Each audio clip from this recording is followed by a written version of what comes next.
Angela, how old are you? I'm 25 years old. Angela, how long have you been using blues? 5 years on and off. And does your family know that you're out here? Yeah, they know. Have they tried to help you?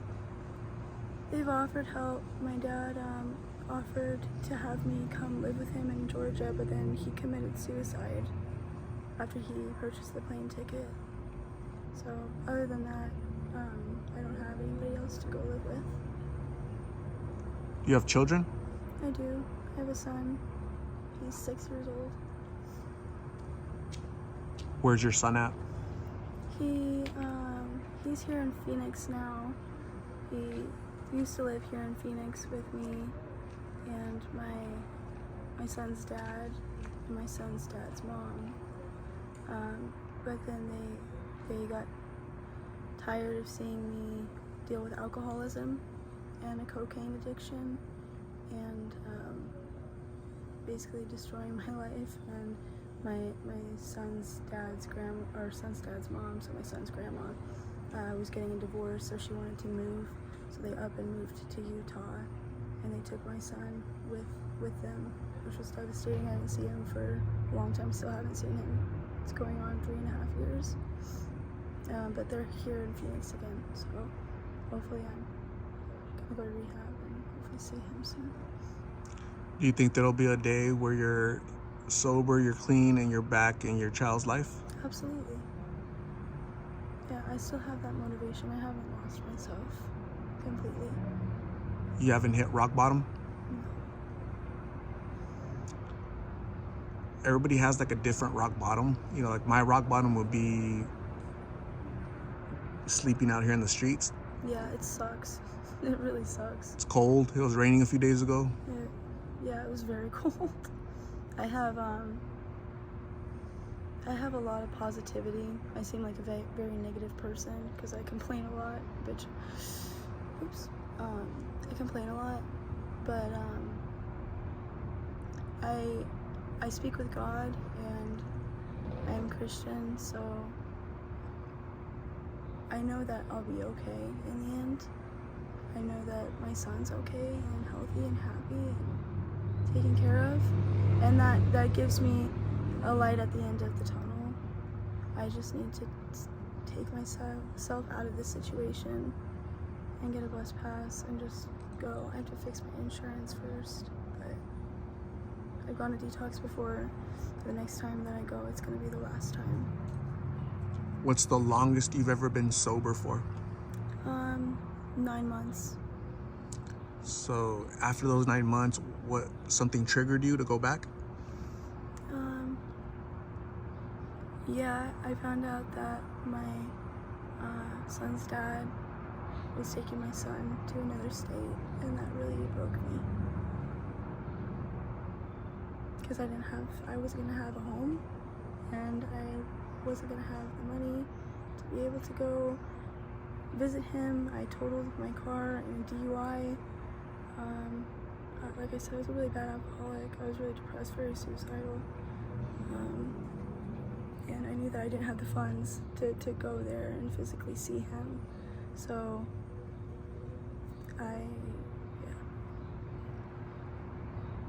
How old were you when you first started any substance?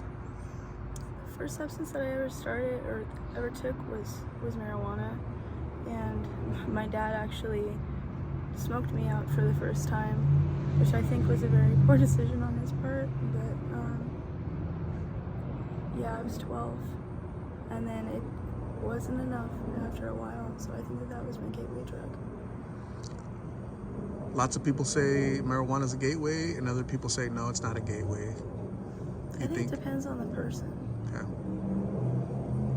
It sounds like your father also had some issues with substances. If he's the one that introduced you to MJ, no? Yeah, he was.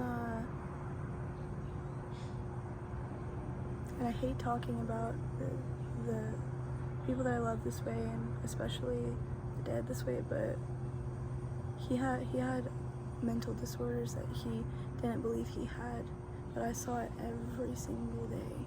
with his anger and his abandonment problems, and he was very dependent. So I think that he was pretty lost. I don't know why, but I think he was. And I think that made it to where he had to rely on something to take him out of reality a little bit. So my condolences for the passing of your father.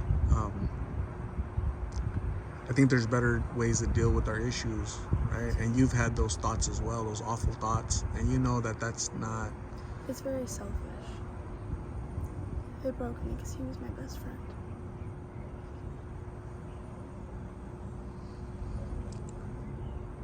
Do you think you're trying to numb a pain with these pills? Most definitely. A hurt, a void in your heart, in your life? Most definitely, because there's a lot. When you were in there, when you were clean and treatment, getting better, were they able to teach you like coping skills? Mm-hmm. How to stay busy? Yeah. I'm very OCD, so I tend to clean a lot for some reason, but they didn't teach me that. They taught me the technique of writing, so I journal a lot, but out here on the street, people have stolen like 8 or 9 of my personal notebooks, so people know my personal feelings, and just it's really disgusting that people do that, but now I don't feel like I can even do that, so that's really not even irritating. It's just makes you want to just like, I don't know, like you feel like you almost can't even think stuff in your head, like they can know that too. It's screwed up, dude. It's really screwed up. I've been told by so many people that they wake up and their stuff is gone. Oh yeah. Their stuff, their backpack, their belongings, their phone, their shoes. Mm-hmm. I fell asleep at a bus stop by a pharmacy, and I had my backpack as my pillow and had all my hygiene in it. Hygiene is the most important thing out here, because if you do not take care of yourself and your body, you get sick. You just get sick. You know, you have to keep yourself clean, because we live in a state that is made of dirt. So, you know, and I mean, I see people walking around and they have like the blues, these new blues, they cause abscesses. So people have these huge holes, these gaping holes in their skin, and it'll be all over their body and their arms, and they'll be picking at it. And I have an acne problem, but it's really sad, and they don't even keep that clean. So I had hygiene for myself, but I also always have hygiene and Band-Aids and hydrogen peroxide and rubbing alcohol for people that they don't even have to be my friend or my acquaintance, you know, for others that might need it. So when I woke up after falling asleep for like 3-4 hours, I found out that, you know, what I was using as my pillow, which was my backpack full of hygiene, was gone. And I don't even know how they did that, because I thought that maybe I would have woken up, but I guess I was so tired that just, I don't know how I did it. But yeah, that happened. I've woken up to everything gone and having to restart all over again. I can't even count how many times I've had to replace my food stamps card, how many times I've had to replace my clothes, my shoes, everything. Blankets, it sucks. Basic stuff that you need, right? Yeah, to survive. Some people have told me they wake up and there's a strange man sitting, laying next to them. Yeah, I've been raped.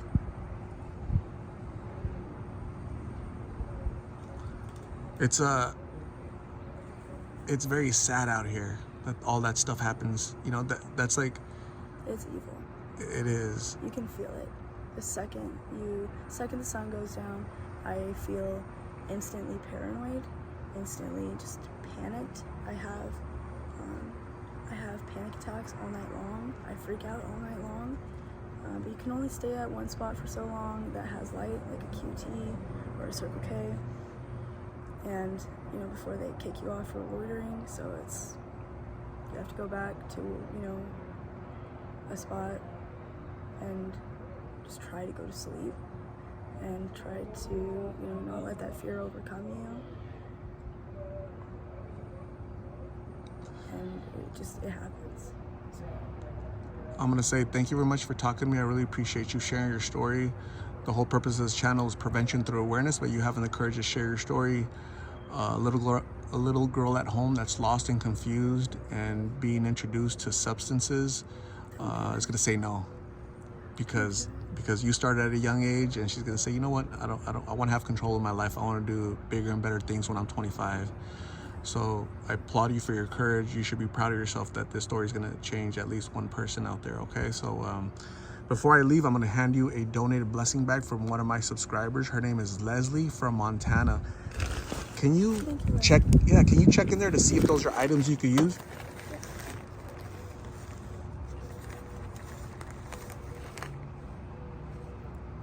My partner actually stole my beanie, so it's way too small for his head, so that's awesome.